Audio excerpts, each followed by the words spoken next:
You're listening to the AfterBuzz TV network, now the largest new media platform on the web, and your #1 source for after-show entertainment. Very good, Dean Johnson.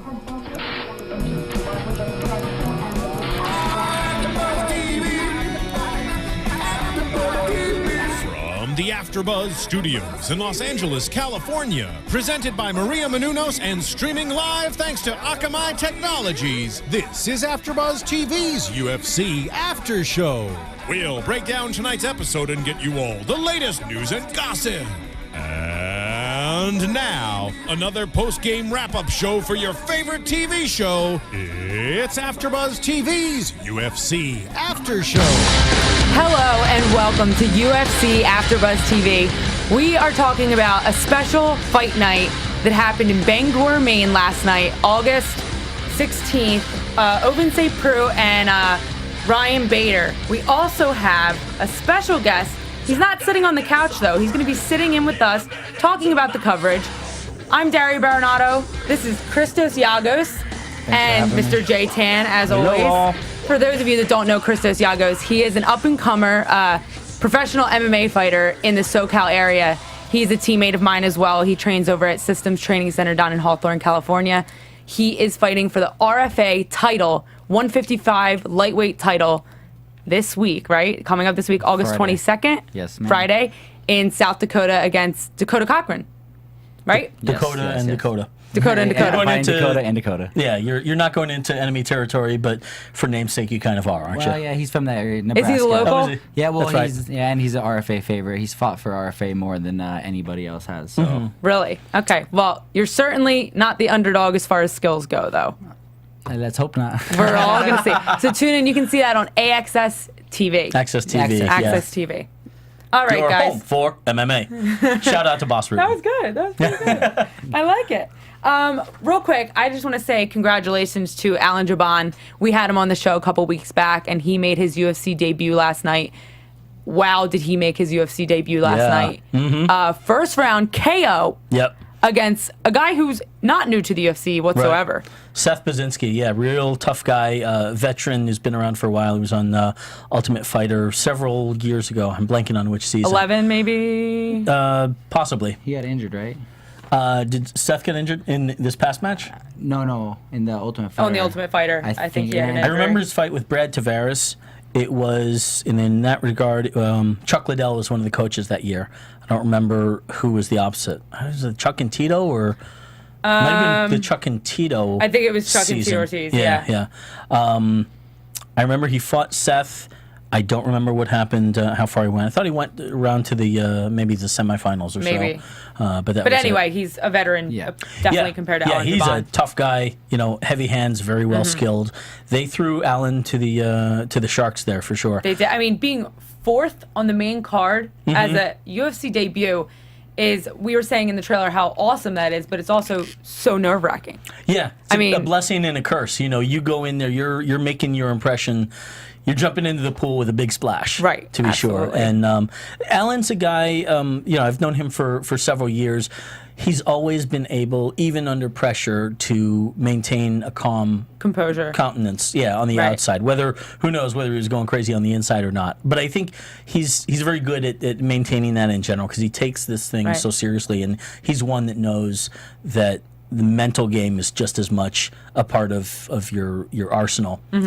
He's also a former male model, current male model, I believe. So I think he's no stranger to the big crowds and, being in front of the spotlight and stuff That's like true. that. Yeah. I think that helps with his professionality and Yeah. composure. So he turned it on. We're going to start with that anyway. So let's talk about that right now. Credit to Seth and Alan both. They won Fight of the Night honors that night, and I think it was totally fairly due. I think that really was the most exciting match. A lot Absolutely. of back and forth stuff. Both guys were really sharp with their strikes. Seth dropped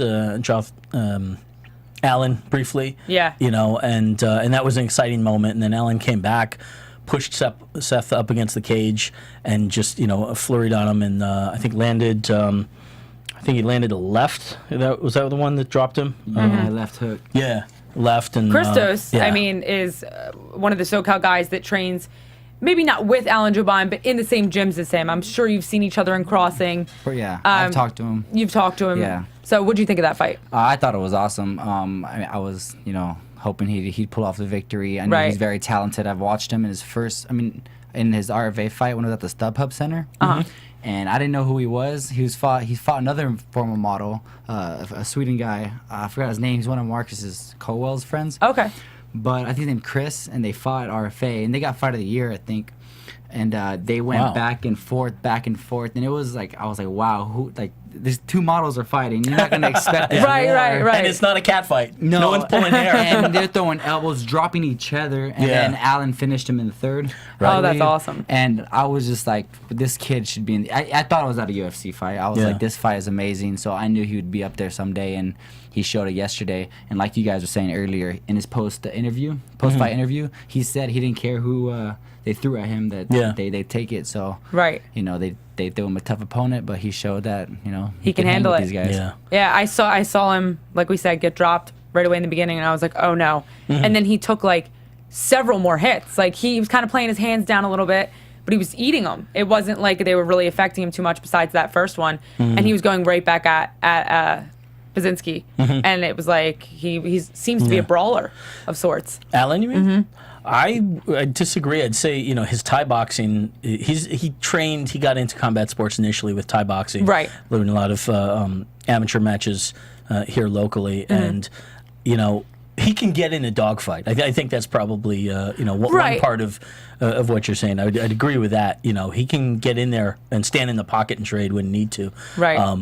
But he's sharp with his 8 points. He's definitely technical. Yeah. I would say a technical brawler at that. We saw some of his technical brawling, not to label him as that, but he took a lot of hits. I didn't expect him to go in there and take. You saw the welt on his eye. I think his right eye after the fight. Yeah. And it was like, okay, wow. Well, that's what makes fight of the night is that exciting trade. The back and forth. I hate to say when both guys come out ugly, but when both guys come out ugly, chances are it was a really fun, exciting fight to watch. As ugly as you can be for Alan Jouban. That's true. Yeah, me and my prettiest day is still going to be completely hideous to him. Right. Or me on my worst day.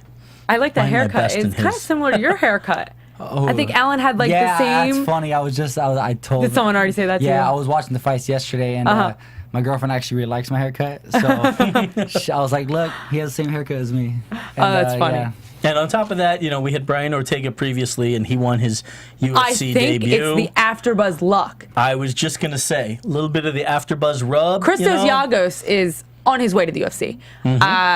We don't have specifics. We don't have confirmations. Christos' manager is obviously pretty sure that he's on his way.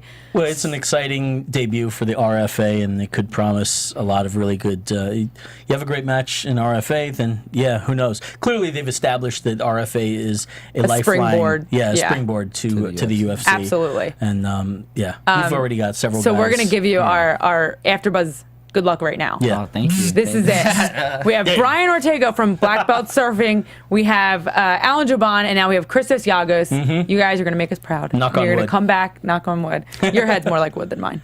I didn't want to say that, but yeah. Next on the card, we have Tim Boesch and Brad Tavares. That was performance of the night. Tim Boesch got performance of the night. We'll cut to Tim Boesch and Thiago Tavares earlier in the match. No relation that I know of, anyway. No. Both won performance bonuses. Thiago Tavares had a great performance against Robbie Peralta. This was the first fight of the 3-hour card on Fox Sports 1, which you can probably catch on replays. Worth watching. Check it out later at your local, Fight Pass as well, which is available at UFC.com for $9.99. God, we always give credit to those guys. It's deserved, yeah. Yes. But also will probably be replayed later this week. So Thiago, had a great performance, and Tim Boesch as well. I think, that was a tough match. Both guys really, Tim Boesch and Brad Tavares. Again, no relation that I know of to Thiago. Brad Tavares was really pushing up Tim. I thought Brad was winning most of that match. Absolutely, yeah. And, he was bullying Tim against the cage. Tim is usually pretty comfortable in the clinch. He throws those upper hooks or those uppercuts, and hooks. He likes his dirty boxing, to be sure. But Brad was really, really commanding him quite well throughout the match. You know, until Tim got in there, landed a left hook and followed up with a right. I believe they had jab cross thingy. I don't know. Yeah. And you know, It was hard to label what that punch was. yeah, But Brad got dropped and Tim came down and finished it. Yeah. And walked away. And it was a great comeback. right. to be Yeah, sure. it was safe to. I think it's safe to say that prior to that couple punch combination, if it would have ended then and gone to decision, Brad Tavares had the lead. Yeah. So it was definitely a big comeback. Yeah, well, we still had the third round to go. The finish happened in the second, but yeah, it was looking like Tavares for most of that He was one. controlling most of the fight. He Yeah. was. And, you know, cage work is something that our team works on a lot.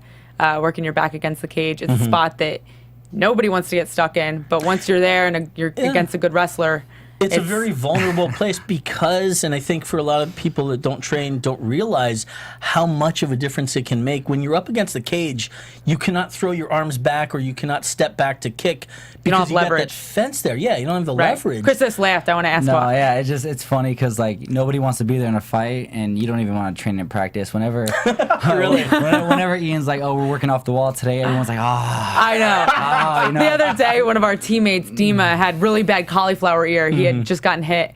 And he's like, please no clinch work. And coach is like, clinch work against the wall. And we're like, yes. And you know, no one likes nobody it. really wants to do it, but I'm glad we do it because it definitely helps. Yeah, why not practice though? I would think in training that would be the best place to do it because you know it's not going to count. It happens a lot. I mean, even in fitness, like people don't like do certain workouts, but those are the workouts you need to do. So it's like it happens. People don't like certain situations, but you got to work the stuff you're bad at. You know, so Right.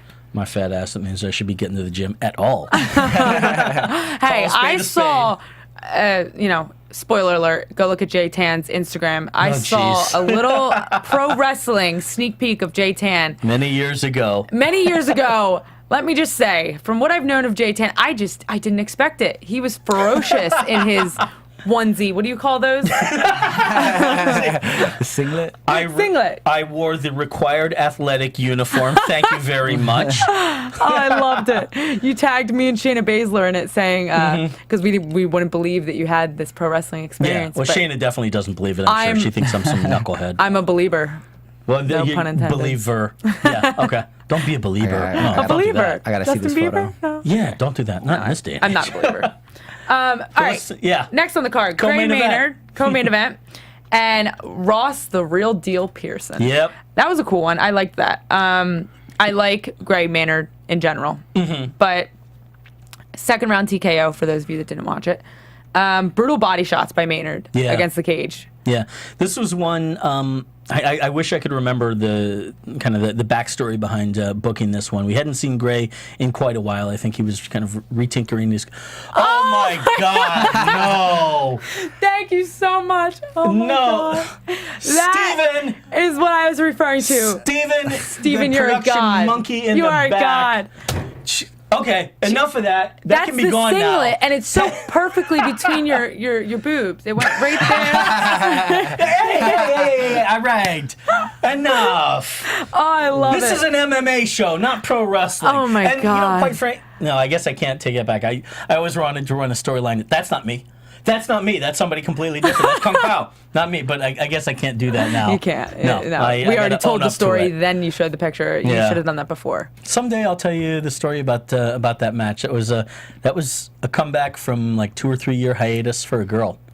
Really? That's right. Let's you about that ask. later. You know, the most asked question in pro wrestling. Did you have a script? No, God, I didn't even have time to stretch out in that one. That's another story as well. But It was just a free for all. Go in there and. yeah, that was a battle royal. In fact, I had been recruited to do that one because they Very needed cool. warm bodies. But All right, you know, if you wanna what's see a more better of that, match? I will if you wanna post see, it. If you want to see more of that, you can't, and you don't want to because, you know. I don't know. There's horror movies that are better quality than that thing was. But let's talk about a good match. Yeah, Gray Maynard. and Ross the Boss. And Ross the Real Deal Pearson. So Gray, as I was saying, you know, he'd taken some time off and was retinkering his game. He relocated gyms to Power MMA, Right, in Arizona. In Arizona, which is a wrestlers' based MMA gym, if you will. There's CB Dalloway, Ryan Bader, who's also on the card. You know, they're working their. These are guys with extensive collegiate wrestling backgrounds, Right. And, you know, figuring out how to use that to the maximum in MMA. Right. And they're a very strong team. They're run by Aaron Simpson, I believe, is also an accomplished amateur wrestler. This match, though, and Ross Pearson in his own right, you know, scrappy dude that always brings it, heavy hitter that will get into a dogfight. Winner of I think he was Ultimate Fighter 11. That's what I was believe. getting confused. Yeah, he was tough 11. You know, a great match, and these guys went at it back and forth. Gray was shooting for a lot of takedowns from afar. Right. They were trading really well in the pocket. And You were saying earlier, Ross Pearson has some really notable wins that haven't been really accounted for. Yeah, He's beat some top-notch guys. Dennis Silver. Yeah, Dennis Seaver was a great one. George Soteropoulos. His record is a little, in the past couple of years, has been a bit checkerboarded. Checkered, right. And he's coming off of what's really a controversial loss to Diego Sanchez. Super close, if nothing else. Right. And that was, just about 2 months ago, maybe? Yeah, it wasn't too far back. Yeah. What'd you think about that one, Christos? I thought Ross won that fight. Really? Yeah. And Yeah. I'm a Diego fan, but I'm a big Ross Pearson fan too. That was the first Ultimate Fighter I ever watched. oh, okay. Yeah, and that's like When Diego was on? no, when Ross Pearson Ron was Ross, on, and yeah. I was actually rooting for him since the beginning of the show. Really? And so I told myself that I want to try out for the show one day, and that's when I kind of started training.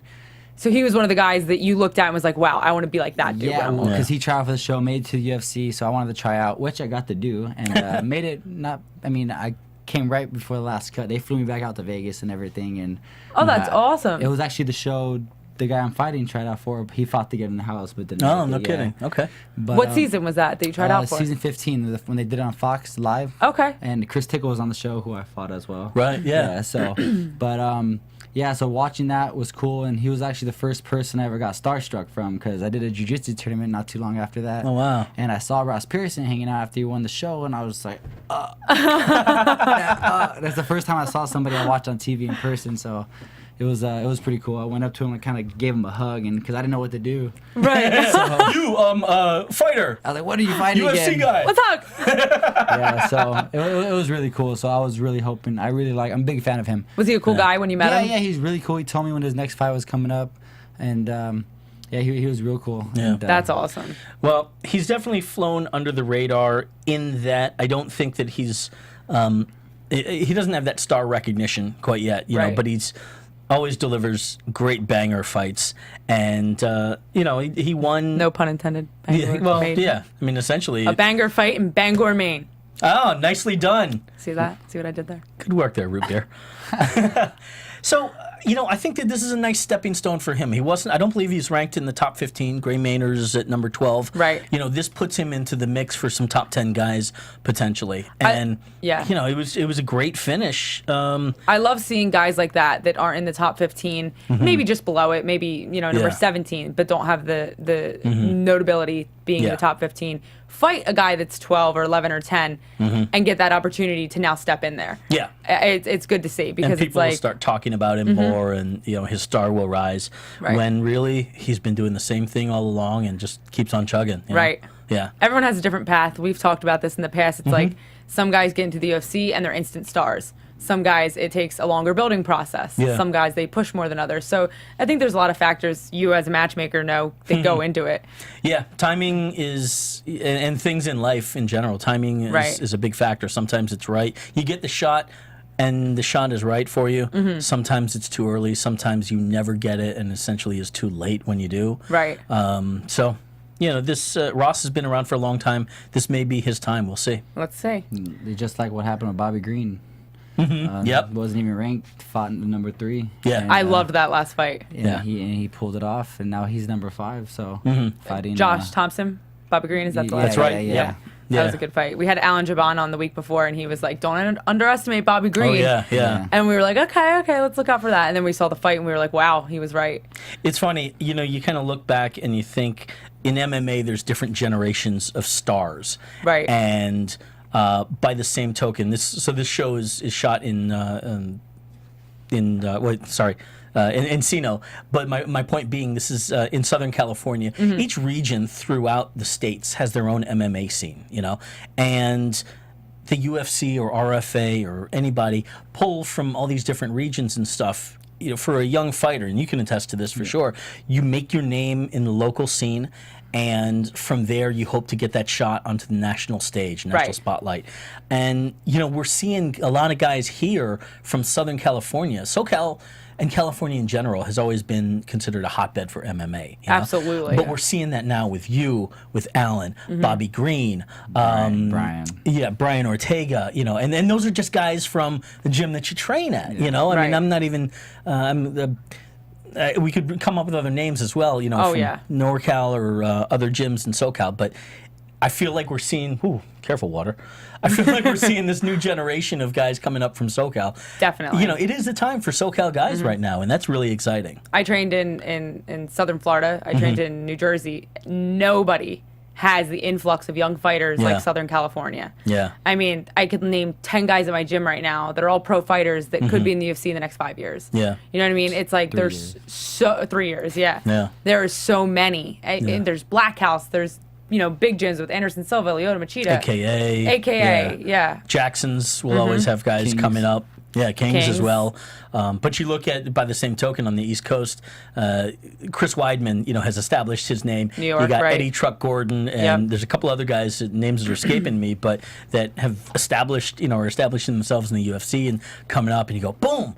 That gym is starting to produce some guys, and there will be other guys locally in that region as well. So it's fun to see this new generation of guys coming up, and it is. Remember all those names we just talked about. It's worth getting to know them now, because when you see them in co-main events or title matches, and they're on UFC Tonight or whatever, you're gonna say, "Hey, I remember watching that guy," and that's gonna be your fan favorite. So, kids, that's your homework there for the week. Yep, we've had a couple guys just in the past couple months on this show that are now in the UFC. So it's like, it's great to give them a platform on shows like RFA that we've seen. Like, RFA is a good show, though. Oh yeah, definitely, absolutely, yeah. Definitely a good Run by Ed springboard. Suarez, who clearly knows the business, and there's a couple other guys, among the brass at RFA that have been involved in the sport for a long time. Definitely, and, Let's do the last fight, so then we can get to Christos, because I have a lot of questions I want to ask him. It's Ryan Bader and Ovince Saint Preux. Ovince Saint Preux. Ryan Bader wrestling, maintaining top position all through the first round. Great takedowns by Bader, which is funny because they say OSP's super hard to take down, which we saw in the 5th round. He was sprawling all of Ryan Bader's takedowns, but we didn't see that so much in the first 4 rounds. Yeah, Bader spent some time on top throughout the first 4 rounds, and Ovince as well got a couple of takedowns. It's funny, as I said earlier, I think I like this match more on the second viewing than the first viewing, and perhaps my radar was just not really on. I wasn't, laser focused on the match. Maybe you were drinking last night. Maybe you were hanging out. Maybe I was, but maybe I wasn't. But there was a lot of really good trading. I think there was some nice technical trades between the two guys. Bader was implementing his takedowns really well and using it to, gain points, I'll say, but not in a smothering human blanket kind of way. Right. He was he got on top. He was busy, and he it wasn't was laying enough. and praying. Exactly, like we see sometimes with these wrestlers. I mean, it was good work. Yeah, it was steady. It's funny because the scores, Bader won by unanimous decision, scores of 49-46, 49-46, and 48-47. And I didn't understand that 48-47 as well, but as we were talking about it, you seemed to think that there were a couple of rounds that it made sense to you. Yeah, I just remember watching the fight, and after the second round, I was like, oh, it could be 1-1 right now. I actually thought the fight was 3 rounds for a second. I forgot that main events are 5 rounds, so... I thought going in the third, it could have been tied, to some judges. And then I remember seeing the 5th round thinking OSP, I got it right, OSP won that round. So, I mean, I knew Ryan Bader won the fight, but, I mean, I was kind of hoping OSP can keep it off the ground a little longer. Right. Yeah. Not you didn't think it was as decisive as it ended up being. No, I mean, I think the judges were right on that. You think they're right? I like I said, it could have been 48-47, which one judge scored it. Right. But most likely it's 49-46. 49-46 was more like it. Majority decision. Yeah. Yeah. Well, Either way, Ryan Bader won unanimous decision. Yeah. Yeah, this is a card that, not a lot of top 10 guys. I'm looking at in our notes here, and there's got You have Gray Maynard, Bader was 12, Bader was 8. Tim Bosch. Yeah, I would call this a card that kind of it's not unfair to call it rank and file. There were some fantastic matches and performances on the card, but this is one that continues to feed or establishes guys for undercards of bigger shows later on, into the end of this year, maybe early next year. Definitely. Yeah. I mean, these guys that fought on this card are, there's a lot of them that have potential to being undercards for maybe some pay-per-view shows. Mm-hmm. So there's definitely good talent. Especially we've been talking. Ross Pearson. I want to see him start to. I'm super excited to see him in the about future. Lower level top 10 guys, I think. Yeah. I believe he'll be in the top 5 actually real soon. So Yeah. you think He's definitely on a rise. One or two a lot wins? of potential. Yeah. Yeah. It could be 1 or 2, maybe 2, more like 2 wins. Yeah. That's what I'm thinking. But I think it's time for him to start looking at top 10 guys. Frankly, Brad Tavares as well. I would really, if I was matchmaking, I'd treat that as a win for Brad. He got caught, but he really was, having an easy time bullying around a big, tough, burly guy. Yeah. We were noting the size difference earlier. Yeah. There was definitely a big size difference. Yeah, and taking nothing away from Tim as well. He deserves his props for coming back like that and getting that win. Absolutely. But you're right. That's notable that he went against, a guy like that and not only held his own, but was aggressive and was stepping forward throughout. Real quick, before we get to Christos, let's just talk about the John Jones. Everyone's been talking about it for the past week. Yeah. It's a bummer. it's totally a bummer, especially John Jones being off the card for having to reschedule him and Daniel Cormier because of his broken leg and ankle, right, which occurred during wrestling training recently, right, to January 3rd. January 3rd, yeah. So it's pushed back a couple months, which is a bummer because they already did that. There was a lot of heat from that pull apart that they had. Yeah. The press conference in Vegas. Yeah, had swinging for better or for worse. Had everybody talking about that match and the hatred. It's interesting because there's good and bad to it. There's good and bad to that pull apart as well. I don't think that we've had a chance to talk about that really since. No, we haven't done. Our last show was before that. Yeah, exactly. We didn't do a show last week, so I just want to. And the good and bad, and I don't think that MMA has quite figured it out yet. Of how to handle these things, because you want spectacle and you want controversy to sell and get people excited, but that also feeds into the kind of lowbrow imagery that a lot of or misconceptions that a lot of the general public has about MMA and in general, and you want to shy away from that. You don't want that. You want these guys to be ambassadors of the sport, as I like to say, with my amateur guys. So that definitely was not it. That was a low point. When a lot, I bartend a couple nights a week, so I hear a lot of people's opinions on the fights because we put the fight nights on, and I'll hear my customers talking about it, oh, those people are savages, or oh, geez, or really? This is such a cool sport, or you'll hear both. I hear both sides, and never in a million years do they think that their bartender is a martial artist or any where in the sport. Right. So I just say But that you're and I play so dumb. Yeah. And I'm just like, oh, you don't like it? No, it's too rough. And I'll hear them out and see what they say. Yeah. So it's funny because the sport is still growing and it is.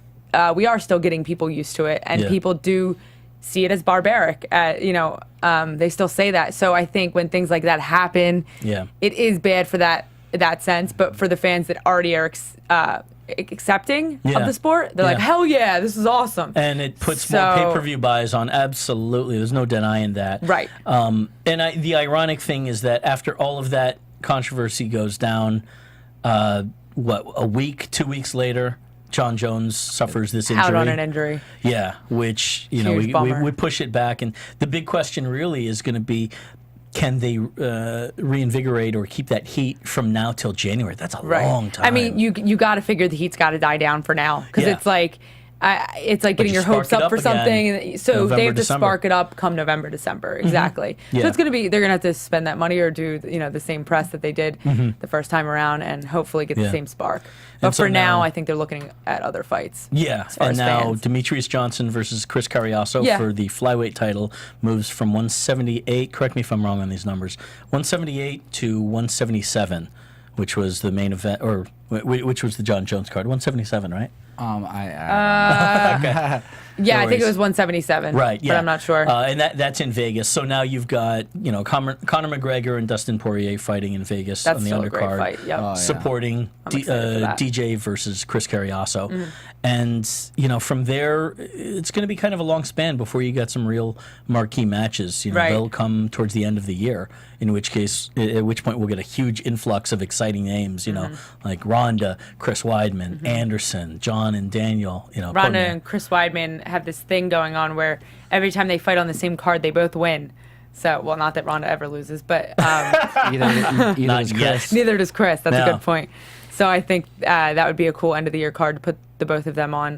We've heard some rumors about Ronda, but they haven't been confirmed or settled yet. Yeah. About Gina, Holly Yeah. Holm, Cyborg. Everything's up in the air. So Right, but I believe Chris Weidman is Weidman and Vitor is solid for December 6th. it's scheduled already. Yeah. So it's going to be a fun time. Christmas is going to come early for MMA fans. Definitely. Towards the end of the year. I'm super pumped He for fought that show. Anderson in December too, right? It was, That's right, yeah, it was yeah. December. So Last December. yeah. Yeah. Anderson. Was that the, gotta refresh my memory, was that the leg kick one or Yeah, was that the the leg wobbly? kick. The leg Okay, kick. gotcha. Eesh. Ugh. That one. Let's Yeah. not remember that. Christos Giagos. Look at that pronunciation. Nice. that was good. Nailed Good, it. right? Good, yeah. I was saying Giagos before he got here. Thank God Yeah, a I lot of checked people on do it. that, Do they so do don't- Giagos? yeah, don't worry about All it. right, I won't sweat it too much. Okay, so we mentioned he's a local SoCal fighter that is quickly on his rise to the top, to the UFC, to the big game, to the big time, whatever you want to call it. Fighting for the RFA title in South Dakota against Dakota Cochran. A name we're familiar with in the local area. I think you've heard of Dakota Cochran prior, Well, Dakota, right? yeah, he's been around for several years. He was, as you mentioned, he fought to get into the house on Ultimate Fighter, yeah, let's just say That's a big let's one leave it for at you. that. Yeah, Yeah. He's a very talented fighter Google the unto rest. himself. Yeah. Yeah, he's very talented. I'm excited to watch this, not just because you're my teammate, but because you're an awesome fighter to watch. When I was talking about Christos earlier to you, I mentioned that he is just an all-around athlete. He's one of those guys you see in the gym and you're just like, he's an athlete. He could be a football player. He could be a baseball player. It doesn't matter. He's just athletic. Things come naturally to you. Yeah. I mean, that's what people Tell have us been about saying. that. I mean, I'm not trying to sound like, cocky or anything, but I've been told that my whole life. So that's something I've Well, you come told to us learn with. wrestling story, right? Yeah, That's yeah. pretty So like my first year of wrestling, I joined my senior year because I wanted to take time off of football. of high school. Yeah, in high school, I wanted to take time off of football, so I like took wrestling as a sixth period because I needed a sixth period. My friends convinced me to do a tournament. I ended up taking first. So After how long of training? Like a month. Wow. Yeah. So I learned like I learned like two moves, and then This guy. I took first. So everyone was like, "Oh, it comes natural." So at the end of the year, I think my record was like 31-9, and then I took the. I'm shaking my head here. I took the MVP award from the 4-year wrestlers. Like they gave it to me. So. Didn't you become team captain after only being on the like team? I was on the team, and then like the main 3 wrestlers were team captains. I think it was my boys too, Victor Herrera, people. And then they chose me, and I was like, okay, let's do it. But Right. I don't even know half the team, so it's like I'm sure it upset some people, but it Lead was us. cool. Who are you? But I mean, it was crazy because I remember I was doing some drills, like my 3rd day of practice, and I broke some kid's hand all the way up to his elbow. Oh no. And I kept taking Nice legacy, buddy. No, I kept taking Yeah. everybody down, and then they got some of the kids that the other newcomers were like, why you go hard with him? He's a beginner. I'm like, I'm a beginner too. You know what I mean? He thought I was wrestling for a couple of years, and I haven't. So Now, backtrack. How many years did you wrestle in high school? only one. Just 1 year? Yeah, I wrestled 1 year, and I Wow. did a couple open tournaments after high school. Okay. I continued to work with some of my friends wrestling, so and then I worked with and then I started training MMA. Tell us about this incident. I Yeah. think it involved UFC MMA gloves.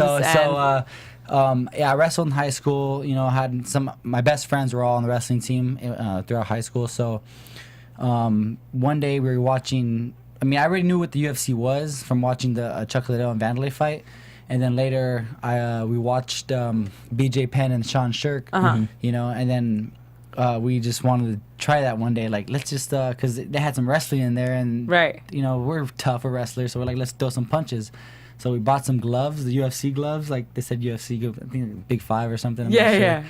So my friend had a key to the wrestling room, so we went there late night one day.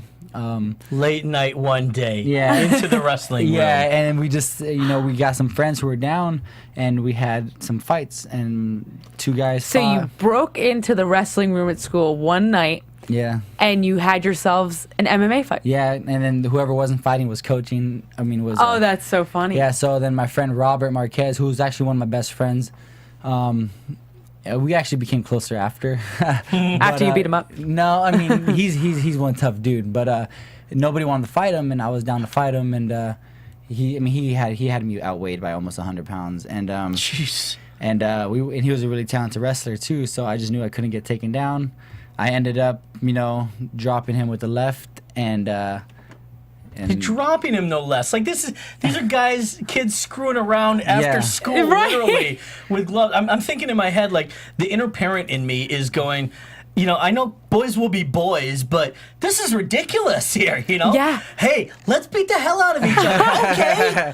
hey, No. that's what kids do now. Yeah, right? And that's what terrifies me about It's what kids don't do now, actually. Kids are now so Oh, into yeah. Oh, technology. yeah. Yeah. So those are the good old days. Well, yeah, that's true. There's that argument as well.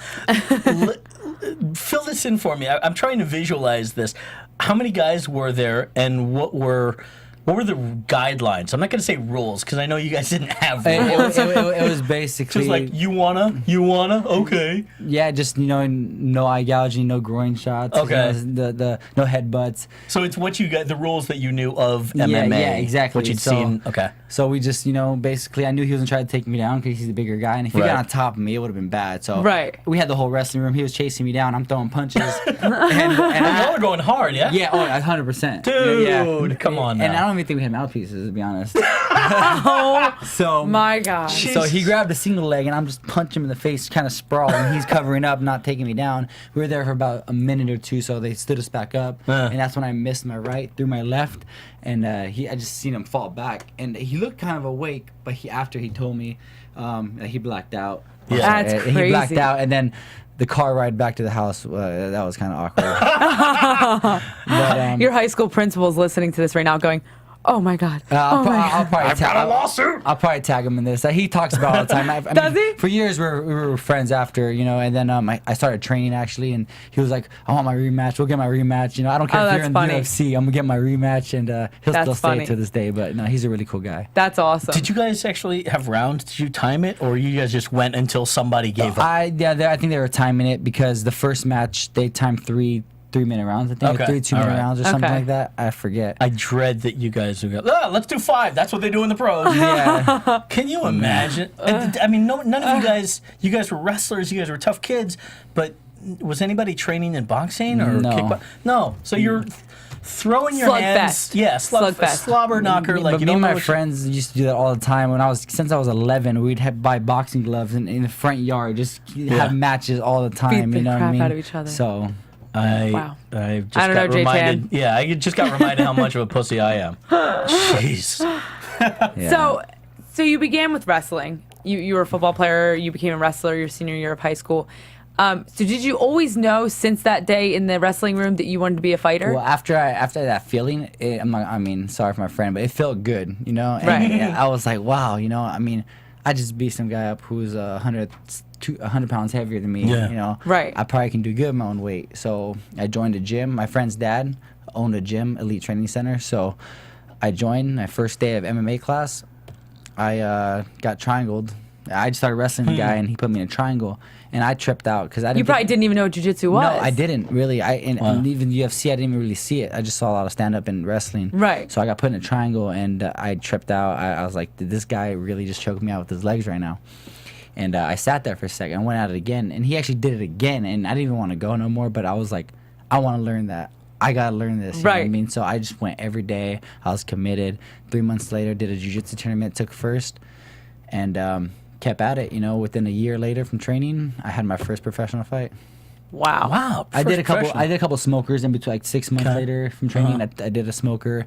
2 months after that, I did another smoker. So, and then I did a smoker with the same card as Brian Ortega, who was on the show and now in the UFC. So That's funny. it was pretty cool. That's how we met, actually. Did you went straight from smokers to pro? So you never had a technical amateur I've fight? never had a sanctioned amateur fight. Oh. That's pretty crazy. Jeez. It seems pretty common down here, though. I know a couple other people that have gone straight to pro. I think that's more of the old school way now that we have amazing amateur promotions like you have MMA that Mr. J Tan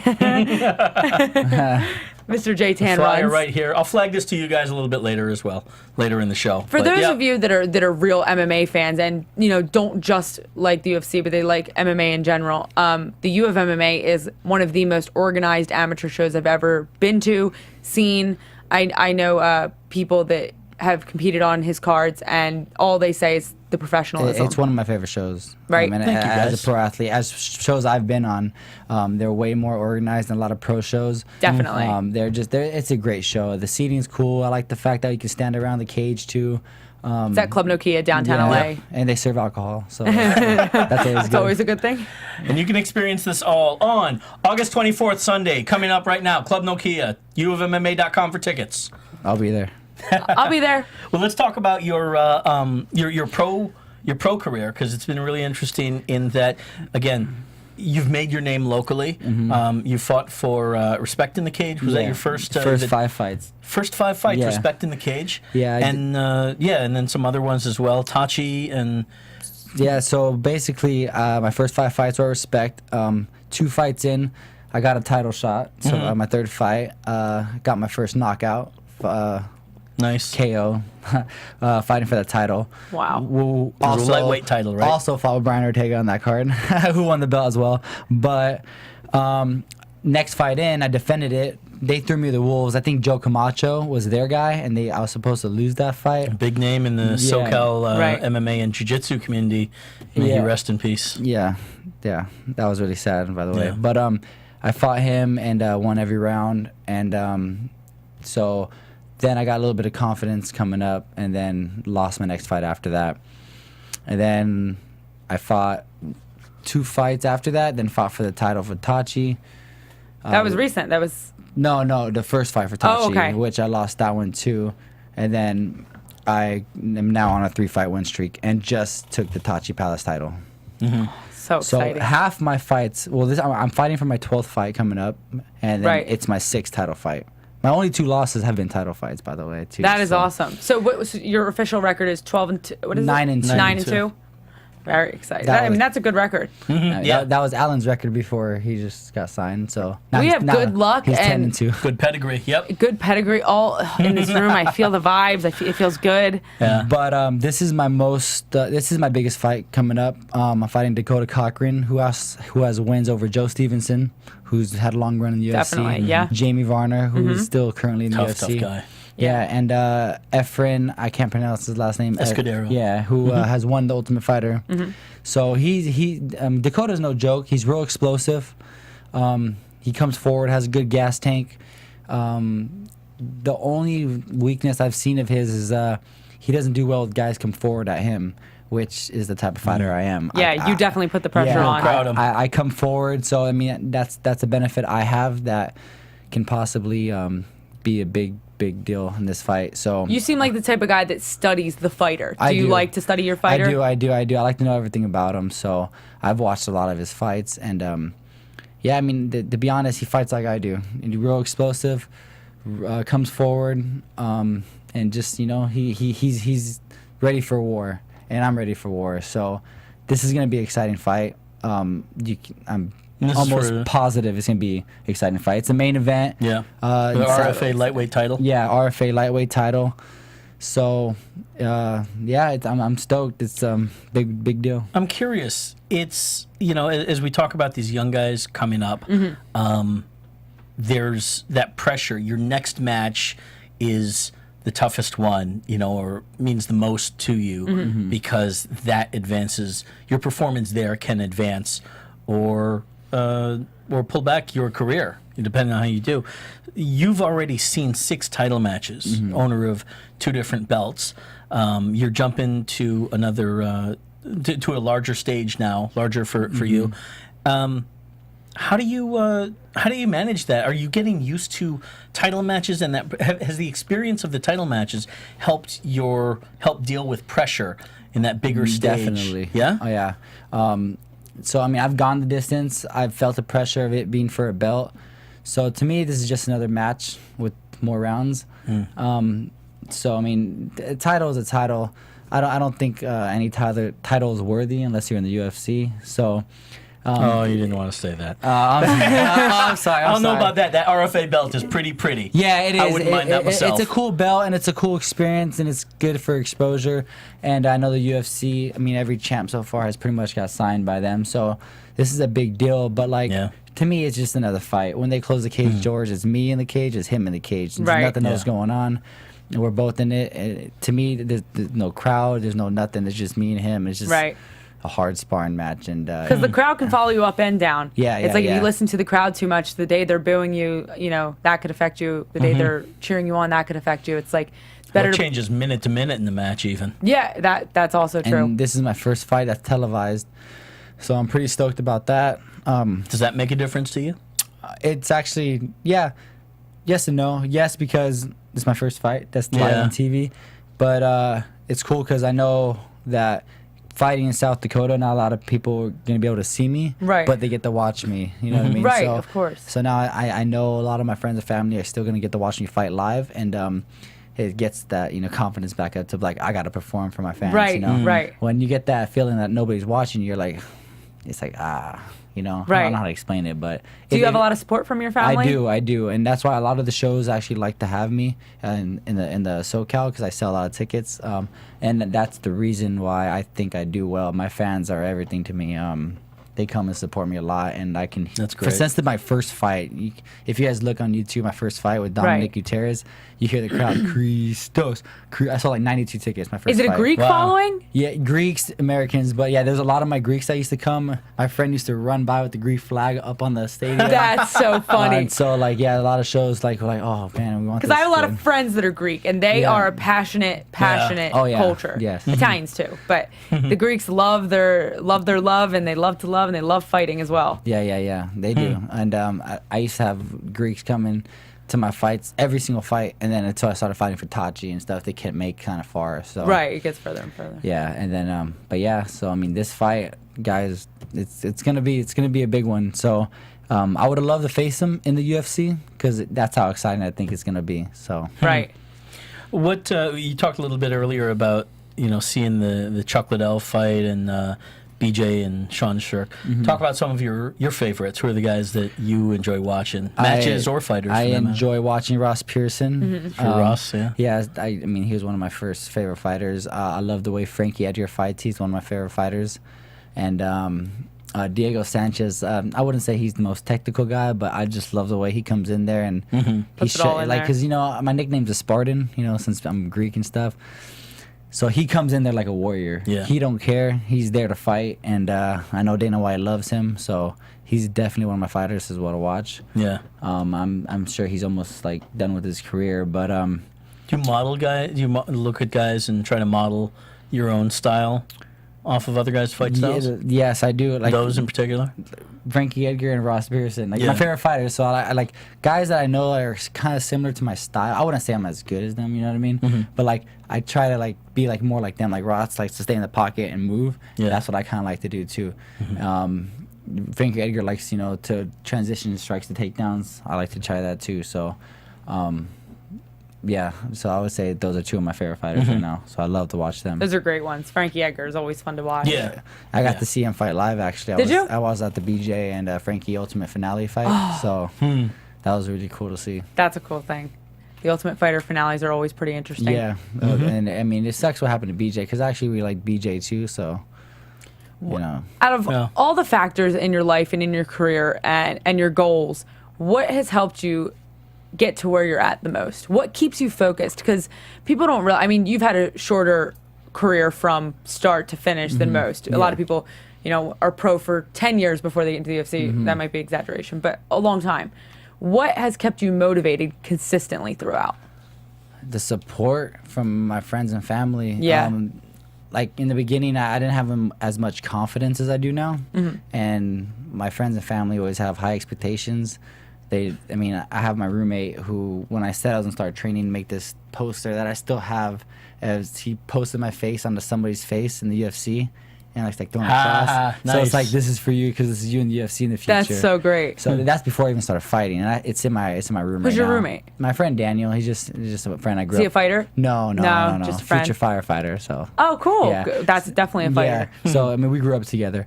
So that was really cool. So everyone, like, since my first couple of fights, like, oh, you'll be in the UFC, you'll be in the UFC.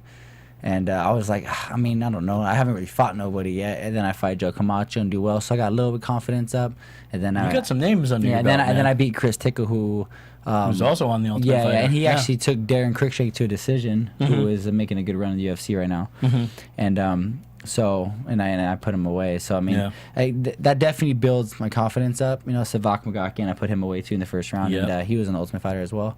So You have a short time span, but a long history of really impressive names. You're a guy that has gone 5 5-minute rounds, which is a lot to say for someone at your age and your position in the sport. On top of that, you've finished guys by submission, by TKO, by KO. So you're well-rounded, to say the least. You've seen it all. You've done it all. I think the big shot's on its way. So I want to say congratulations. We do have to wrap up soon. No problem. Give a shout out to your sponsors, whoever you want to thank right now. I would like to thank all my sponsors. Mashawi Grill, who is a food place that sponsored me, Mediterranean. Really good. Of course, it's Mediterranean. Yeah. They gave me free food, so helps me cut weight because it's You hook really us healthy. up on some dolmas? No, I don't think they have domas. No. It's like kebabs and rice and hummus. Raw Athletics. I'm wearing a t-shirt right now. They're showing a lot of support. Going to make some walkout tees for me. Great company. Yeah, and I mean. Quest Nutrition. Yeah, Quest. Yeah, thank you. Quest Nutrition. They sent me some bars. I really like them too. And I mean, I think I have another couple more sponsors. I just forgot the names. Well, you do them on the victory speech. But yeah, I will. I'll get you guys. I'd like to thank my gym, System Training Center, Ian Harris, for always being there and supporting me, coming out to whenever I have a fight. The whole team, John Robles, Isaac, Dima, they're some of my main training partners. Terrion, and then Marcus Caldwell, who also shows a lot of support. Thank you guys. Good stuff. Awesome. Go ahead, J-Tan. Well, as we've said, August 24th, Sunday, a week from today. We won't be here. We'll be here.